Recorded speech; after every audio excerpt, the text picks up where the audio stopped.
Yo, Adam Saxon here with Guy in a Cube, and in this video I'm going to show you another way that you can map your users from both Power BI to on-premises through the gateway for both analysis services live connections and DirectQuery. It's coming up.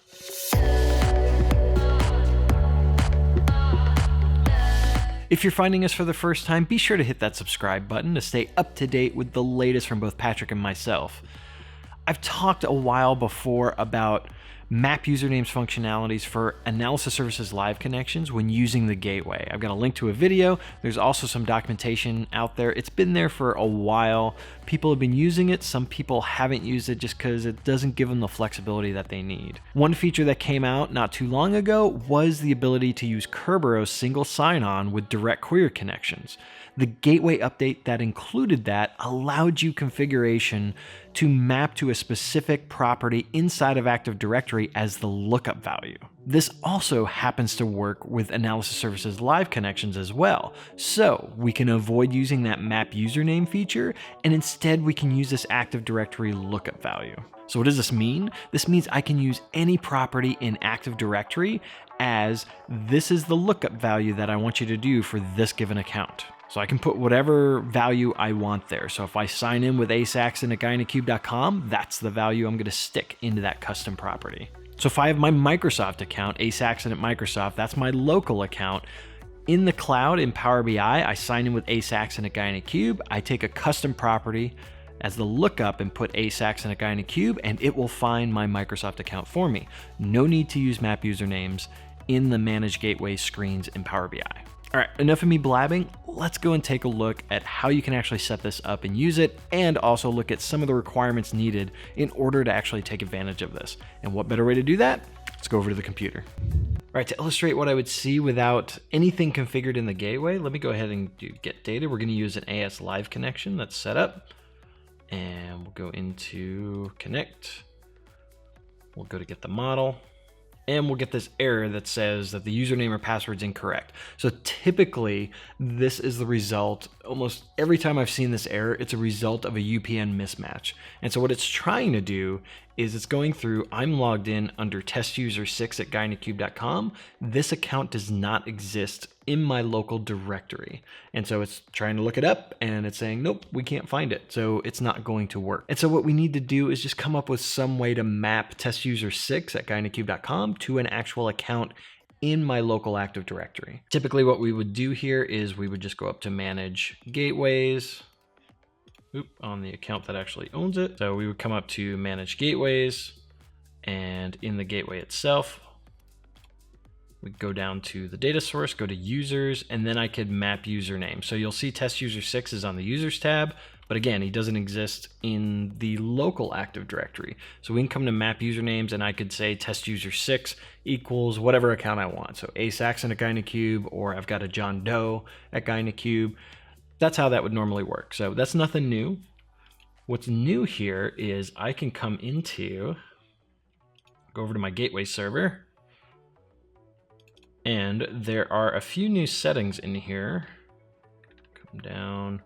And so I've got AD username lookup property, and I've got AD username replacement property. So the combination of these two allow me to actually say, hey, how do we find the account that we want to use? And then what property on that account do we actually use when trying to go with effective username for the AS Live connection? Or what do we actually use to impersonate the account for the DirectQuery connections? If you've just updated your gateway, or you had an existing gateway and you updated after these settings came in place, one thing I noticed on mine is these settings weren't there. So you can either manually enter them, or you could just uninstall the gateway, reinstall it, and then use your recovery key to get it back. And then all the settings that are currently there will show up. Okay, so first thing we need to do is we need to configure these settings. So if we I'm going to use physical delivery office name, which is a property and attribute for an AD account. I'm going to use that as my lookup, and I'll come back to that in a second. And then the value that we actually want to get to actually log in, the replacement value, is going to be user principal name. So this is the actual user principal name of the account that we're going to use. This exists in Active Directory. Okay, so let me save that. And then we'll copy this over. Place. And then whenever you update these settings, be sure to restart the gateway. So we're going to restart it. All right, next we're going to go over to Active Directory. And one thing we want to look at are those properties. So let's go to Attribute Editor, and then we'll come down. If you don't see Attribute Editor, make sure that you come up to View and show Advanced Features. You will need to have Active Directory rights to edit these. Come back to John Doe. We'll go to Attribute Editor. We'll come down to our physical. All right, so here's our physical delivery office. Physical delivery office name. I went ahead and added this value in here. Now, you can pick whatever property you want. The physical delivery office name I know is one that most people just don't use, so it's probably safe to hijack. There are other attributes in there that you can go ahead and use if you know they're not being used in your organization. So it doesn't matter which one you pick, as long as you know it's not going to conflict with anything in your environment. Physical delivery office name is probably a safe one. There's also other attributes that you can do. So if I come over to the Active Directory schema and look at attributes, there's a ton of attributes in here. One of them that's funny is is drink. And so drink is an actual property there. It's not bound to the user object, but we could bind it to the user object for use inside of the actual attributes of a user, and then we could populate drink with whatever the value is that is coming from Power BI. That's something you can do. I'm not going to walk through how to do this. I do have some links down in the description below of how to actually create attributes and bind those properly, so you can check that down below. Okay, for our purposes though, we're going to use this physical delivery office name. Now, when I was also trying to set this up, I ran into an issue where this wasn't working. And one thing you do have to keep in mind is these attributes have to replicate to the global catalog. That's what I found from my personal testing. This didn't work until I set that attribute as replicating to the global catalog. And what I mean by that is if we come back to the Active Directory schema, if I come down to physical delivery office name. So if I come down to physical delivery office name and open that up, there is a setting here called replicate this attribute to the global catalog that has to be checked, and hit OK, and then reset the value in your actual object itself. Once I did that, everything started working. So just make sure that that's checked. If you're going to use this field or any field you use, make sure you check that. In order to modify these items, the admin that's actually doing this needs to be a schema admin within inside of that Active Directory domain. Okay, so we made sure this is replicate the attribute to the global catalog. I set everything up. So now, if we go in, let's go back to apps. We'll do this, make sure we're on the right one. All right, let's start up profiler trace just so we can validate who it is that's actually coming in. So I did this on the John Doe object. So ultimately what should be hitting, or what the value should be in effective username should be John Doe at John Doe at guy-in-a-cube.com, not testuser6 at guy-in-a-cube.com. So let's go ahead and crank up profiler trace, go ahead and clear it.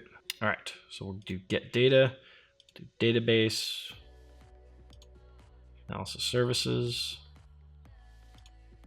All right, we see model, do connect.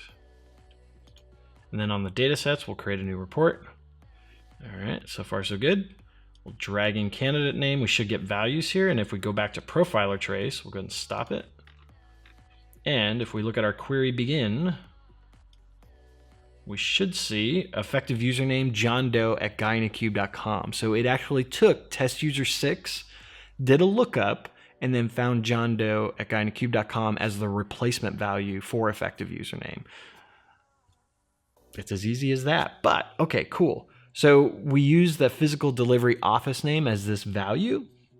Well, what if I don't want to use that? What if for some reason I can't find an attribute that is not being used in my environment? You can create your own. So one thing I did, we'll go back to Active Directory. I created an attribute called Power BI lookup, and I added the value to that as well. And so I'm not going to walk through how to actually create an attribute in Active Directory. Like I said before, I've got links to documents down below that can walk you through how to do it. Those are the documents I followed to actually get this going.